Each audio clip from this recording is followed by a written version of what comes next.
बिस्मिल्लाहिर्रहमानिर्रहीम, अस्सलामुअलैकुम। आप देख रहे हैं SMTV ग्लोबल और मैं हूं मोहम्मद साकिब मलखानी। सबसे पहले न्यूज़ हेडलाइंस।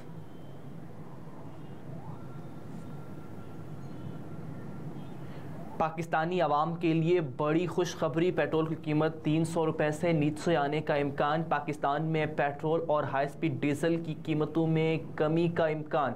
मुमकिन तौर पर आइंदा माह 300 रुपये फ़ी लीटर से नीचे गिर जाएगा। इस मुमकिन कमी की वजह तेल की आलमी कीमतों में नुमाया कमी और रुपये की मजबूती करार। आइंदा कीमतों के जायजे के लिए हाई स्पीड डीजल की कीमत में 20 रुपये फ़ी लीटर जबकि पेट्रोल की कीमत में 38 रुपये फ़ी लीटर की कमी हो सकती है।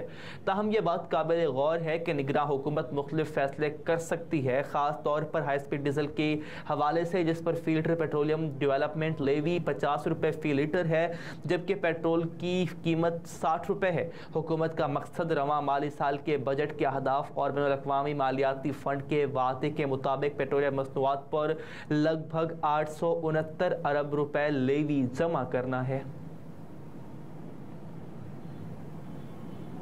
पहले से कहीं ज़्यादा मजबूत और फिट हूँ, इमरान खान का जेल से बयान। पाकिस्तान तहरीक इंसाफ के चेयरमैन ने अडियाला जेल में अवाम के लिए पैगाम भेजा है कि वो पहले से कहीं ज़्यादा मजबूत और फिट हैं। समाजी राब्तों की वेबसाइट एक्स पर इमरान खान का यह बयान उनकी फैमिली की जानिब से पोस्ट किया गया। अपने पैगाम में खान साहब ने कहा कि जब 5 अगस्त को मुझे अटक जेल में कैद किया गया था तो पहले चंद रोज़ मेरे लिए से मुश्किल थे। सोने के लिए मेरे पास बिस्तर नहीं था और मुझे फर्श पे लेटना पड़ता था जहां दिन के वक्त कीड़े मकोड़े और रात को मच्छर होते थे, लेकिन अब मैं इसमें एडजस्ट हो गया हूं। आज के इमरान खान में और उस इमरान खान में जिसे 5 अगस्त के रोज़ कैद किया गया था, ज़मीन आसमान का फ़र्क है। मैं अवाम के हक़ हाकमियत और आईन पाकिस्तान की बुनियादी तरीन शर्त साफ शफाफ इलेक्शन के मुतालबे से 1 इंच भी पीछे नहीं हटूंगा। चेयरमैन PTI ने कहा कि मैं पेशन गोई कर रहा हूं कि जिस दिन भी इलेक्शन हुआ पाकिस्तानी अवाम करोड़ों की तादाद में निकलेंगे और तहरीक इंसाफ को वोट डालकर लंदन प्लान वालों को शिकस्त देंगे। और ये लोग जितनी मर्जी धांधली करें, इनका मुकद्दर सिर्फ और सिर्फ शिकस्त है। इसराइल की गज़ा के 11 लाख रिहायशियों को 24 घंटे में इलाका खाली करने की धमकी। इसराइल ने शिमाली गज़ा के 11 लाख अफराद को 24 घंटों में इलाका छोड़ने की वार्निंग दे दी और कहा कि गज़ा सिटी में शिद्दत का ऑपरेशन होगा। तफसीलात के मुताबिक इसराइल ने गज़ा के 11 लाख रिहायशियों को 24 घंटे में इलाका खाली करने की धमकी दे दी।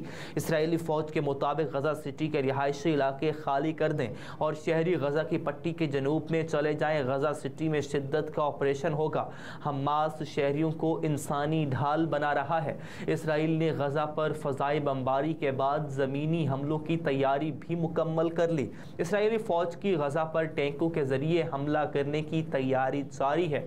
इस सिलसिले में शिमाली सरहदी इलाकों पर जदीद टैंक और फ़ौजी दस्ते तैनात कर दिए हैं, जबकि लाखों फ़ौजियों को भी गज़ा की सरहद पर तैनात कर दिया गया।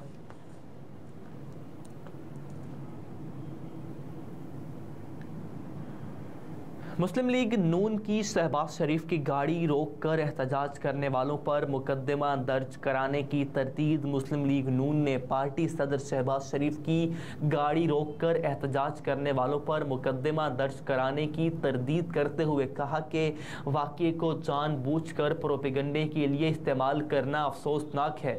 मुस्लिम लीग नून ने पार्टी सदर शहबाज शरीफ की गाड़ी रोककर एहतजाज करने वालों पर मुकदमा दर्ज कराने की तरदीद कर दी है। मरियम औरंगज़ेब ने कहा कि FIR शहबाज शरीफ नहीं, लाहौर पुलिस की जानिब से दर्ज की गई। गाड़ी रोकने वाले अफराद पर FIR शहबाज शरीफ ने ही ख़त्म कराई। नून लीग रहनुमा का कहना था कि इत्तला मिलते ही CCPO से रब्ता किया गया। शहबाज शरीफ ने CCPO को बताया कि ऐसा कोई वाक़या नहीं हुआ और गाड़ी रोकने वाले अफराद पर FIR शहबाज शरीफ ने ही ख़त्म कराई और उनके वाज़े करने के बाद FIR खारिज कर दी गई थी।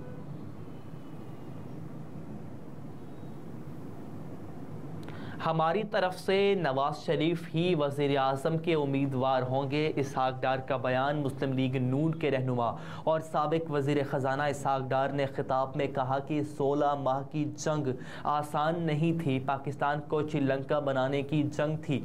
ये एक छुपी हुई जंग थी। ये पाकिस्तान के ख़िलाफ़ थी। इसहाक डार का मज़ीद कहना था कि पाकिस्तान में तरक्याती काम हुए तो नून लीग दौर में हुए, बाकी हुकूमतों के दौर देख लें, कोई बड़ा मंसूबा नहीं मिलेगा। मजीद कहा कि शहबाज शरीफ ने दिन रात पाकिस्तान की खिदमत की। शहबाज शरीफ को 15-16 महीने की वजारत उज़्मा से फ़र्क नहीं पड़ता। उनका मजीद कहना था कि इंशाअल्लाह मुस्लिम लीग नून जीतेगी और दोबारा खुशहाली आएगी। 2017 में पाकिस्तान दुनिया की 24वीं बड़ी मईशत बन चुका था।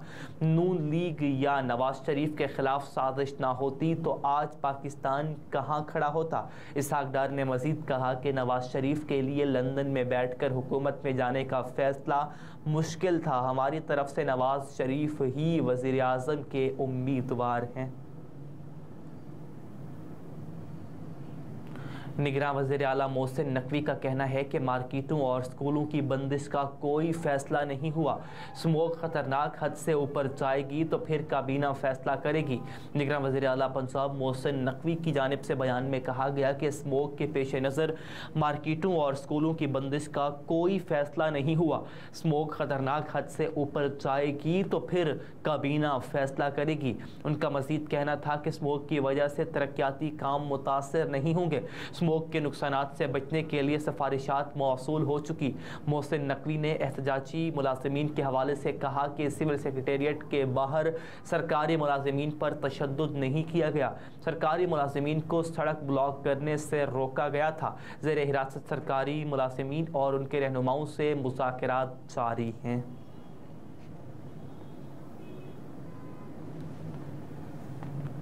पीटीआई को लिबर्टी में जलसे की इजाज़त नहीं तो फिर किसी जमात को नहीं होगी। तहरीक इंसाफ को लिबर्टी में जलसे की इजाज़त देने की दरख्वास्त पर लाहौर हाई कोर्ट ने रिमार्क्स देते हुए कहा कि पीटीआई को लिबर्टी चौक में जलसे की इजाज़त नहीं तो फिर किसी सियासी जमात को नहीं होगी। लाहौर हाई कोर्ट के जस्टिस राहील कामरान ने पीटीआई को लिबर्टी चौक में जलसे की इजाज़त देने की दरख्वास्त पर समाअत की। डीसी ऑफिस की जानिब से जवाब अदालत में जमा करा दिया गया। जवाब में कहा गया कि दरखास्त के बाद 10 अक्टूबर को तमाम इदारों का इजलास हुआ। 9 मई को पीटीआई कारकुनों ने एहतजाज के दौरान तोड़ फोड़ जलाओ घिराव किया। रिपोर्ट के मुताबिक डिस्ट्रिक्ट इंटेलिजेंस कमेटी ने पीटीआई को जलसे का एनओसी जारी करने से इनकार कर दिया। अदालत ने पीटीआई वकील को मुतबादल जगह के लिए डीसी लाहौर को नई दरखास्त देने का हुक्म देते हुए कहा कि आप किसी दूसरी जगह के लिए दरखास्त दे दें। डिप्टी कमिश्नर पीर तक जलसे के लिए नई जगह की दरखास्त पर फैसला करें।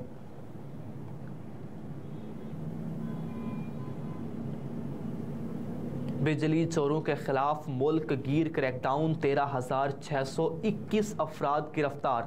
1 सितंबर से 8 अक्टूबर तक मजमूई तौर पर 27,381 मुकदमा दर्ज करके 13,621 अफराद को गिरफ्तार, जबकि 17.67 अरब रुपए वसूल किए गए। बिजली चोरों की मुकदमात, गिरफ्तारियों और वाजिबात की अदायगी में लेस्को लाहौर सरफहरिस्त है।